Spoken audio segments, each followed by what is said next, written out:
Hello friend, आज हम आपके लिए RRB NTPC under graduate exam के लिए बहुत ही अच्छी जानकारी लेकर आए हैं। अभी जो एग्ज़ाम आपके चल रहे हैं उसमें कंप्यूटर से भी सवाल पूछे जा रहे हैं। और आज हमने इस वीडियो में जितने भी 50 सवाल इस वीडियो में लिए हैं, ये सभी 13, 14 और 15 को जो एग्ज़ाम हुए हैं उसमें ये सवाल अभी जो पूछे हुए सवाल हैं। तो आज की इस वीडियो को देखने के बाद, अच्छे से समझने के बाद आपको एक अंदाज़ा हो जाएगा कि कंप्यूटर के सवाल जो किस लेवल के पूछे जा रहे हैं। ठीक है, तब हम अपना टाइम वेस्ट नहीं करते हैं और अपनी पढ़ाई को स्टार्ट करते हैं। हमारा पहला सवाल ये था जो अभी एग्जाम में ये पूछा हुआ है, पहली शिफ्ट में 13 तारीख को पहली शिफ्ट में ये सवाल ये आया हुआ है। ठीक है, तो सवाल ये था कि MS पावर पॉइंट टेम्पलेट्स को सेव करने के लिए किस फाइल का फॉर्मेट का उपयोग किया जाता है। तो इसका सही आंसर हो जाएगा ऑप्शन बी। ठीक है, .POOTX का। चलो अगला सवाल देखते हैं। अगला सवाल यह है कि अधिकांश यूनिक्स आधारित ऑपरेटिंग सिस्टम में यदि फाइल पहले से मौजूद नहीं है तो खाली फाइल एम्प्टी फाइल बनाने के लिए किस कमांड का उपयोग किया जाता है। तो इसका उपयोग किया जाता है टच का, यानी कि ऑप्शन सी वाला जो ये बिल्कुल आपको बिल्कुल सही आंसर है। अगला सवाल देखेंगे। सवाल थोड़ा बड़ा है लेकिन पूछा हुआ सवाल है, लेकिन तो इसलिए हमें ये पढ़ना भी है। सवाल यह था कि एक श्रेणीबद्ध फाइल सिस्टम पर विचार करें। यदि कोई यूजर किसी रिकर्सिव विकल्प के बिना स्टैंडर्ड डिलीट डायरेक्टरी कमांड का उपयोग करके एक नॉन एम्प्टी डायरेक्टरी को डिलीट करने का प्रयास करता है तो सबसे संभावित परिणाम क्या होगा। तो इसका सही आंसर हो जाएगा ऑप्शन डी, यानी कि ऑपरेटिंग सिस्टम एक त्रुटि लौटाएगा कि डायरेक्टरी खाली नहीं है। ठीक है, अगला सवाल देखेंगे आपका। हमारा अगला सवाल यह था कि विंडोज 10 CMD में कौन सी कमांड बिना पुष्टि के वर्तमान निर्देशिका में सभी .log फाइलों को डिलीट कर देगी। तो इसका सही आंसर है ऑप्शन ए। ठीक है, अगला सवाल देखेंगे। एक लंबे MS वर्ड दस्तावेज में उत्पाद नाम पर कई स्थानों पर एक विशेष कैरेक्टर स्टाइल लागू की गई है। यदि इन सभी स्थानों का फॉन्ट और रंग बदलना हो तो सबसे प्रभावी तरीका क्या होता है। तो इसका सही आंसर हो जाएगा कैरेक्टर स्टाइल की परिभाषा को संशोधित करना, यानी कि ऑप्शन डी इसका बिल्कुल सही आंसर हो जाएगा। दोस्तों वीडियो अगर अच्छी लगी हो तो इसको लाइक जरूर कर देना। और आपको पूरे पूरे वीडियो में किसी भी सवाल को लेकर कोई भी डाउट हो, कोई भी क्वेरी हो तो आप बेझिझक कमेंट करना, मैं उसको और अच्छी तरीके से आपको समझाऊंगा भी। ठीक है, ऐसे सवाल देखने के लिए, ऐसे प्रैक्टिस सेट और ऐसे मॉक टेस्ट देखने के लिए, सिर्फ प्रीवियस पेपर के लिए इस चैनल को सब्सक्राइब करके बेल आइकन को प्रेस जरूर कर लेना, क्योंकि मैं सिर्फ वही सवाल लेकर आता हूं जो एग्जाम में कई बार पूछे हुए हैं। ठीक है, अगला सवाल देखेंगे। अगला सवाल यह है कि आधुनिक CPU में एक साथ कई निर्देशों को निष्पादित करने के लिए किस तकनीक का उपयोग किया जाता है। तो इसका सही आंसर हो जाएगा पाइपलाइनिंग का, यानी कि ऑप्शन ए। अगला सवाल है, निम्नलिखित में से किस परिस्थिति में किसी MS एक्सेल सूत्र में त्रियामयी रेफरेंस का उपयोग सबसे प्रभावी होगा। तो इसका सही आंसर हो जाएगा समान संरचना वाली मासिक वर्कशीटों के एक सेल के मानों को जोड़ना, यानी कि ऑप्शन डी इसका बिल्कुल सही आंसर हो जाएगा। अगला सवाल है, सिस्टम सेटिंग बदलने के लिए कौन सा कीबोर्ड शॉर्टकट विंडोज 11 की सेटिंग्स खोलता है। तो इसका सही आंसर हो जाएगा ऑप्शन ए Windows+I। ठीक है, अगला सवाल देखेंगे। विंडोज के किस संस्करण में स्टार्ट मेनू की शुरुआत हुई। तो इसका सही आंसर है ऑप्शन सी, यानी कि Windows 95। अगला सवाल देखेंगे। अगला सवाल यह है कि निम्नलिखित में से कौन सा MS एक्सेल में मिश्रित सेल रेफरेंस का उदाहरण है। तो इसका सही आंसर हो जाएगा ऑप्शन बी। अगला सवाल देखेंगे। निम्नलिखित में से कौन सा विकल्प MS एक्सेल के नए संस्करणों में प्रस्तुत स्पीड रेंज फीचर के कार्य का उचित वर्णन करता है। तो इसका सही आंसर हो जाएगा जब सूत्र कई मान लौटाता है तो आउटपुट रेंज का आकार स्वतः बदल देता है। तो इसका आंसर हो जाएगा ऑप्शन बी। अगला सवाल देखते हैं। अगला सवाल यह है कि इंसर्ट मोड और ओवरराइट मोड के बीच टॉगल करने के लिए कौन सी कुंजी प्रयुक्त होती है। तो इसका सही आंसर है ऑप्शन डी, यानी कि टैब। अगला सवाल है, कंप्यूटर मेमोरी पदानुक्रम के संदर्भ में रजिस्टरों से द्वितीयक भंडारण की ओर जाते समय एक्सेस गति और प्रति बिट लागत के संबंध में निम्नलिखित में से कौन सा कथन सामान्यतः सही है। तो इसका सही आंसर हो जाएगा एक्सेस की गति कम हो जाती है और प्रति बिट लागत कम हो जाती है, यानी कि ऑप्शन बी इसका बिल्कुल सही आंसर हो जाएगा। दोस्तों वीडियो को आप लाइक जरूर कर देना, भूलना मत बिल्कुल भी। चलो अगला सवाल देखते हैं। अगला सवाल यह है कि लिनक्स ओएस में किसी फाइल का नाम ओल्ड नेम डॉट टेक्स्ट से न्यू नेम डॉट टेक्स्ट करने के लिए किस कमांड का उपयोग किया जाता है? तो इसका सही आंसर हो जाएगा ऑप्शन सी, यानी कि M V old name dot text new name dot text का। ठीक है, अगला सवाल देखेंगे। अगला सवाल यह है कि M S PowerPoint presentation को सेव करते समय सेव एज पिक्चर प्रेजेंटेशन विकल्प का प्राथमिक उद्देश्य क्या है? ठीक है, तो इसका प्राथमिक उद्देश्य होता है कि प्रत्येक स्लाइड को एक फोल्डर में एक अलग इमेज फाइल के रूप में सेव करना। तो इसका आंसर हो जाएगा ऑप्शन ए। अगला सवाल देखेंगे। विंडोज आधारित सिस्टम में एल्ट कुंजी का निम्न में से कौन सा संयोजन एक्टिव विंडो के कंटेक्सचुअल कंट्रोल मेनू को प्रदर्शित करने की सबसे अधिक संभावना रखता है? तो इसका सही आंसर हो जाएगा option C, alt plus space. ठीक है, अगला सवाल देखेंगे। एमएस पावर पॉइंट प्रेजेंटेशन को सेव करते समय निम्नलिखित में से कौन सा विकल्प सबसे उपयुक्त होगा यदि प्राथमिक लक्ष्य यह सुनिश्चित करना है कि प्रेजेंटेशन उन प्राप्तकर्ताओं के लिए डिफ़ॉल्ट रूप से स्लाइड शो व्यू में खुले जिनके पास एमएस पावर पॉइंट इंस्टॉल नहीं है? तो इसका सही आंसर हो जाएगा पावर पॉइंट शो, यानी कि ऑप्शन सी। ठीक है, अगला सवाल देखेंगे। निम्नलिखित में से कौन सी संख्या अपर केस अक्षर बी के ASCII मान को निरूपित करने के लिए उपयोग की जाती है? तो इसका सही आंसर हो जाएगा ऑप्शन सी, यानी कि 66। अगला सवाल है। निम्नलिखित में से कौन सी ऑपरेटिंग सिस्टम अवधारणा सबसे अधिक रूप से यह सुनिश्चित करने में शामिल है कि एकाधिक प्रक्रियाएं डेटा करप्ट किए बिना एक साथ फाइलों को एक्सेस और मॉडिफाई कर सकती हैं?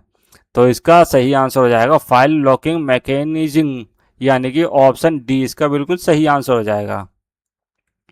अगला सवाल देखेंगे। मानक ASCII, ठीक है, कोड का उपयोग करके कितने अद्वितीय वर्ण को दर्शाया जा सकता है? तो इसका सही आंसर हो जाएगा 128, यानी कि ऑप्शन बी। अगला सवाल है। एमएस वर्ड डॉक्यूमेंट पर वाटरमार्क अप्लाई करते समय निम्नलिखित में से कौन सी सेटिंग प्रत्येक पेज पर इससे सटीक स्थान और आकार पर सबसे कम नियंत्रण प्रदान करती है? तो इसका सही आंसर हो जाएगा ऑप्शन सी, वाटरमार्क गैलरी से पूर्व निर्धारित वाटरमार्क टेम्पलेट का उपयोग करना। ठीक है, अगला सवाल देखेंगे। अगला सवाल यह है कि निम्नलिखित में से कौन सा शेड्यूलिंग एल्गोरिदम, यानी कि कॉन्वेन इफेक्ट के प्रति सबसे अधिक संवेदनशील है? तो इसका सही आंसर हो जाएगा पहले आओ पहले पाओ, यानी कि ऑप्शन डी इसका बिल्कुल सही आंसर हो जाएगा। अगला सवाल देखते हैं। निम्नलिखित में से कौन सा ऑपरेटिंग सिस्टम अपने pre installed penetration testing tool के कारण लैपटॉप और डेस्कटॉप पर एथिकल हैकिंग और साइबर सुरक्षा कार्य के लिए उपयुक्त होता है? तो इसका सही आंसर है काली लाइनक्स। ठीक है, यानी कि ऑप्शन सी। अगला सवाल देखेंगे। कमांड लाइन इंटरफेस में टैब कुंजी का मुख्य उपयोग क्या होता है? तो इसका मुख्य उपयोग होता है यह वर्तमान में टाइप किए गए कमांड या फाइल नेम को ऑटो कंप्लीट करने का प्रयास करता है, यानी कि ऑप्शन सी इसका सही आंसर हो जाएगा। अगला सवाल है। MS एक्सेल इंटरफेस का निम्नलिखित में से कौन सा एलिमेंट वर्तमान में सक्रिय सेल या सेल की चयनित रेंज का नाम प्रदर्शित करता है?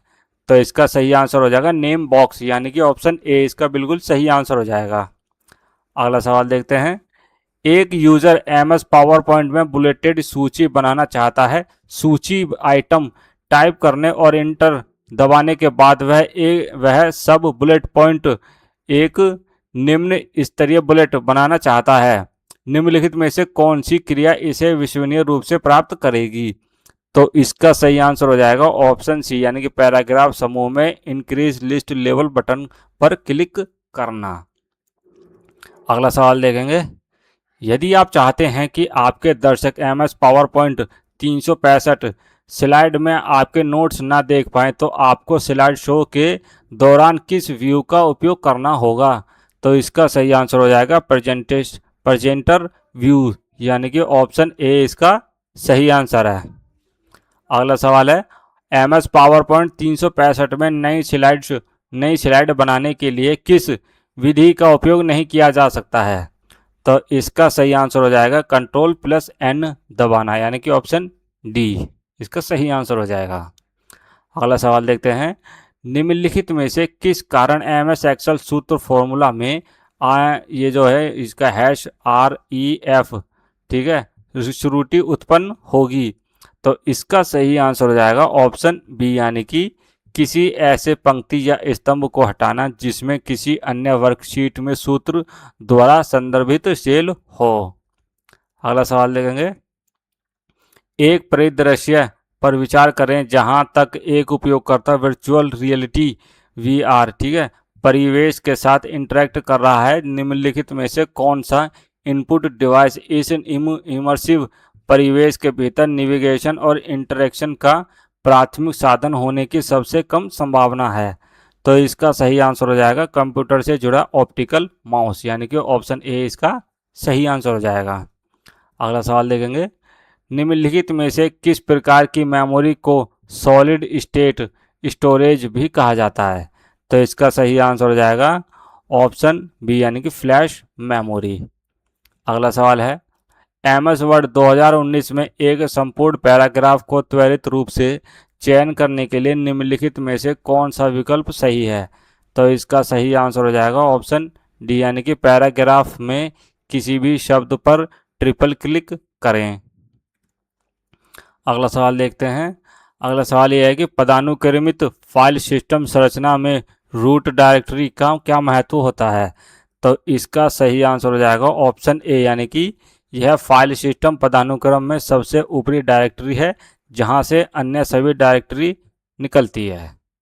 अगला सवाल है, फाइल सिस्टम के लिए सरल वृक्ष संरचना की तुलना में डायरेक्टरी एसाइक्लिक ग्राफ संरचना का उपयोग करने का प्राथमिक लक्ष्य क्या होता है?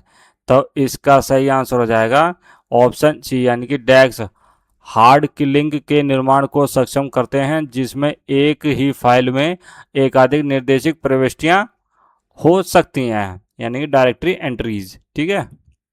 अगला सवाल देखते हैं, एमएस एक्सेल में किस प्रकार का सेल रेफरेंस किसी फॉर्मूले को किसी अन्य स्थान पर कॉपी करने पर कॉलम लेटर या और रो संख्या दोनों को स्वचालित रूप से संशोधित करता है? तो इसका सही आंसर हो जाएगा ऑप्शन सी, यानी कि रिलेटिव रेफरेंस। अगला सवाल है, निम्नलिखित में से कौन सा वॉन न्यूमैन आर्किटेक्चर द्वारा प्रस्तुत स्ट्रोड प्रोग्राम कंप्यूटर की अवधारणा को सर्वाधिक रूप से व्यक्त करता है? तो इसका सही आंसर हो जाएगा ऑप्शन डी, यानी कि एक ऐसा कंप्यूटर जिसमें डेटा और निर्देश दोनों को अनुक्रमिक निष्पादन के लिए एक ही प्राथमिक मेमोरी में संग्रहित किया जाता है, ठीक है।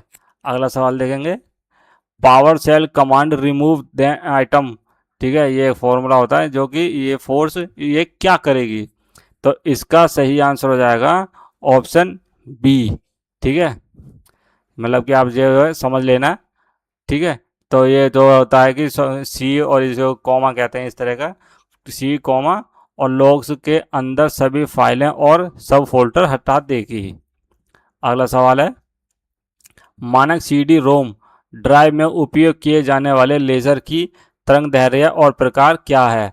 तो इसका सही आंसर हो जाएगा ऑप्शन सी, यानी कि 780 nm इंफ्रारेड लेजर।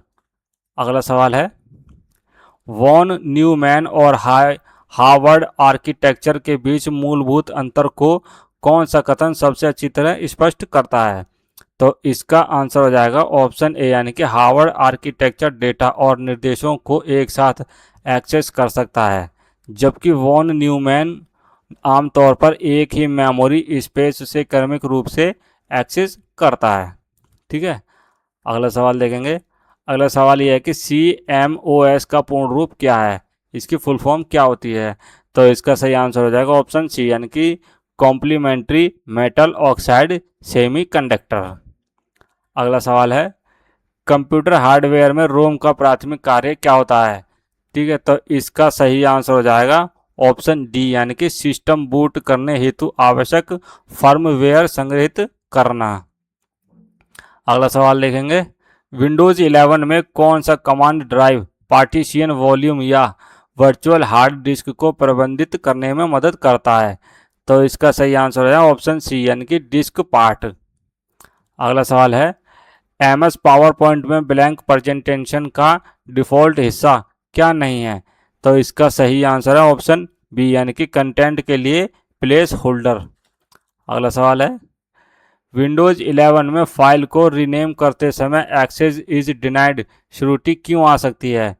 तो इसका सही आंसर हो जाएगा ऑप्शन सी, फाइल की ओनरशिप बदल जाना। अगला सवाल है, एमएस वर्ड में नई क्रमांकित सूची जोड़ने पर पिछली सूची की क्रम संख्या जारी रखने के संबंध में सही कथन कौन सा है? तो इसका सही आंसर हो जाएगा ऑप्शन डी, यानी कि word continue from previous list विकल्प प्रदान करता है।